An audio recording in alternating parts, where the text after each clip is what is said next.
श्रीधाम नाद ब्रह्म सेवा आश्रम के इष्ट देवता श्री दत्तात्रेय भगवान, माँ भगवती राज राजेश्वरी त्रिपुर सुंदरी, माँ नर्मदा जी के श्री चरणों में कोटि कोटि वंदन, कोटि कोटि नमन।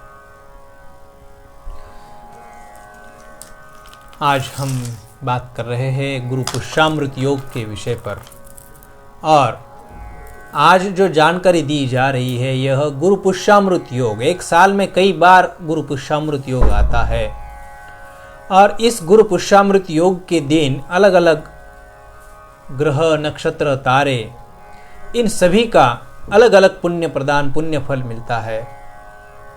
किस समय कौन सा योग आता है, किस समय सिद्धार्थ, सर्व सिद्धार्थ योग, ऐसे अलग अलग प्रकार के योग इस गुरु पुष्यामृत योग के समय आते हैं।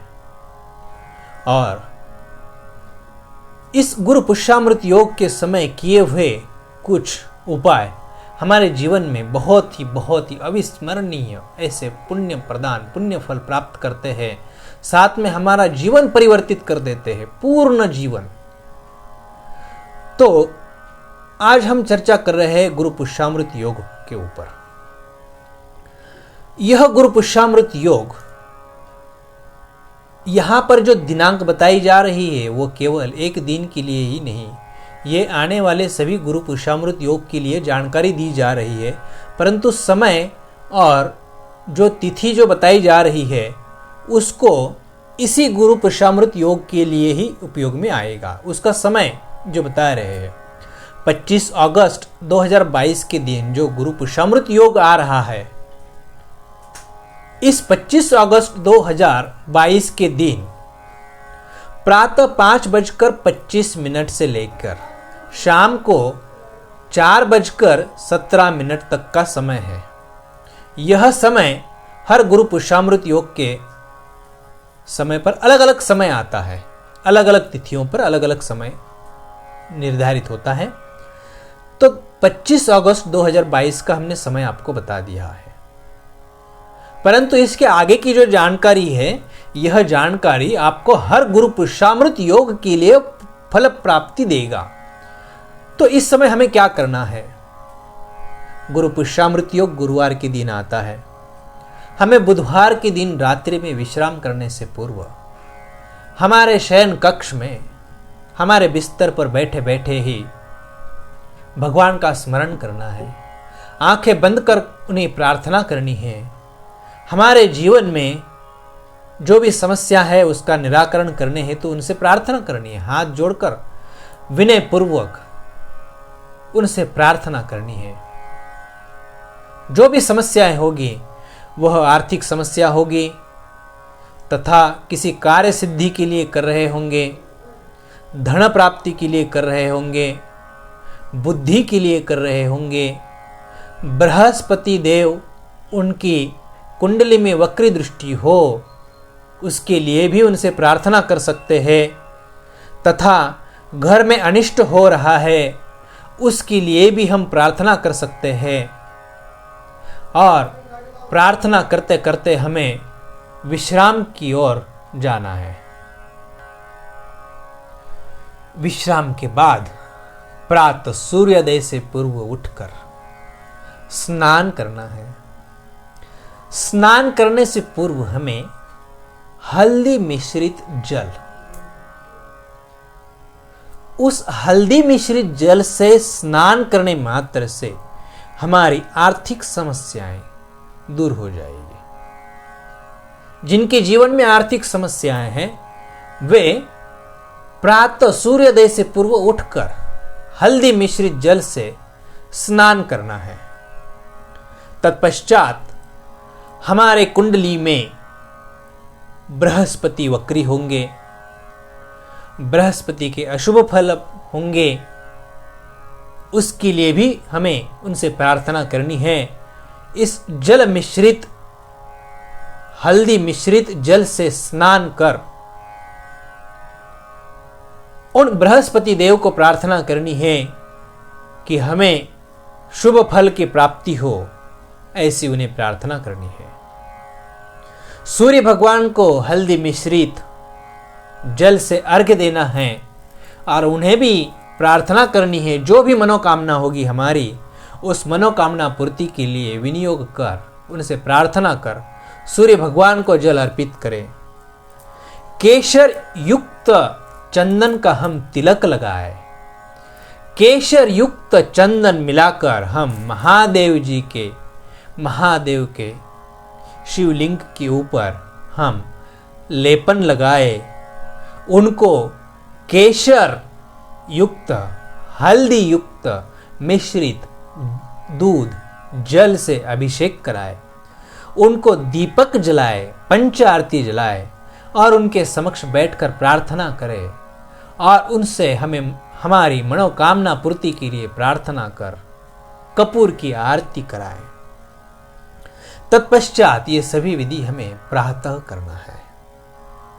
तत्पश्चात सूर्योदय के समय हम घर पहुंचेंगे और हमारे घर के सामने जो चौखट का उम्बरा होता है उसके ऊपर जल लेकर उसको साफ सुथरे जल से धोना है। गोमूत्र होगा, गोमूत्र से उसको छिड़क कर सफाई करनी है। फिर से एक बार गोमूत्र तथा फिटकरी युक्त त्रुटि युक्त जल लेकर उस चौखट को साफ करना है। इस साफ सुथरा किया हुआ चौखट को, इस साफ सुथरा किया हुआ दहलीज के ऊपर हम सफेद कलर का चंदन, हल्दी, केशर, गंगाजल, गोमूत्र, अष्टगंध और गुलाब जल, इन सभी से मिश्रित एक लेपन उसके ऊपर, हमारे दहलीज के ऊपर करेंगे और उस स्थान पर सुबह एक बार दीपक जलाएंगे और शाम के संध्या के समय फिर से एक बार दीपक जलाएंगे, जिसके चलते हमारे घर में किसी भी प्रकार का अनिष्ट नहीं होगा। इस चौखट के ऊपर जो दीपक जलाएंगे उस दीपक में देसी गाय का घी हो, देसी गाय से युक्त घी की आरती हो, जिसके चलते इसकी फल प्राप्ति हमें जल्द शीघ्र अति शीघ्र प्राप्त होगी। इसके पश्चात हम साधना करते समय हमारे जीवन में, हमारे पत्रिका में, हमारे कुंडली में जो 27 नक्षत्र होते हैं, 9 ग्रह होते हैं, इनकी जो वक्री दृष्टि होती है, इनसे आने वाली जो समस्या है, इनके साथ जो व्यक्ति जूझता रहता है, उस व्यक्ति के लिए, इन सभी से राहत के लिए मोती से बनी हुई, मोती के मनकों से बनी हुई 108 मोती की माला, जिस प्रकार यह मोती की माला आपके समक्ष जो दिख रही है, यह मोती की माला जो है, ये एक मनका और एक गांठ, एक मनका एक गांठ, इस प्रकार 108 मनकों की माला जो मोती से बनी हुई है, ऐसे माला लेकर उस माला के ऊपर एक मंत्र जाप करना है। परंतु उसके पूर्व हमें हमारे समक्ष एक बाजोट के ऊपर भगवान का श्री विग्रह तथा एक सुपारी सामने रखकर, सुपारी अक्षत के ऊपर रखें, धूप दीप कर विनियोग करें, हमारे हाथ में जल लेकर प्रार्थना करें। हमारे जीवन में जो 27 नक्षत्र है, बृहस्पति देव है, आदि ग्रह तारे, इनकी जो वक्री नजर है, वक्री दृष्टि है, इनसे हमें शुभ फल प्राप्ति हेतु जो मंत्र जाप करना है, वह मंत्र है ओम ऐं क्लीं बृहस्पते नमः। ओम ऐं क्लीं बृहस्पते नमः। ओम ऐं क्लीं बृहस्पते नमः। इस मंत्र का मंत्र जाप मोती की माला के ऊपर करना है। इतना करने मात्र से भगवान बृहस्पति देव हमारे पे प्रसन्न होकर हमें आशीर्वाद देकर पुण्य फल प्राप्ति हमें सुनिश्चित प्रदान करते हैं। ऐसा ये गुरु पुष्यामृत योग के ऊपर अन्य और भी जिनके जीवन में नौकरी के में परेशानी है, व्यवसाय में परेशानी है, किसी आर्थिक समस्या से लेके और भी कई और समस्या है, उनके लिए, शादी विवाह के लिए अन्य और वीडियोस में आपको जानकारी दी जाएगी। इसलिए अगले वीडियो के लिए आपको इंतज़ार करना है और अगले वीडियो में गुरु पुष्यामृत योग के बारे में और भी जानकारी आपको दी जाएगी।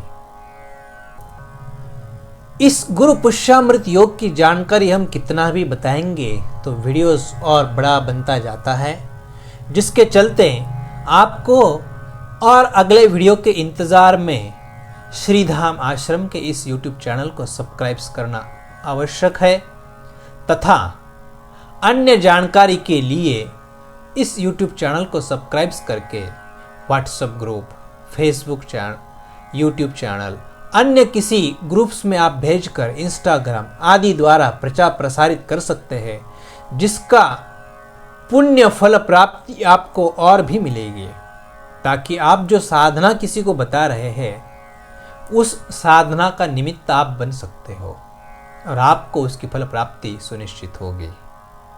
जय गुरुदेव। नमस्कार।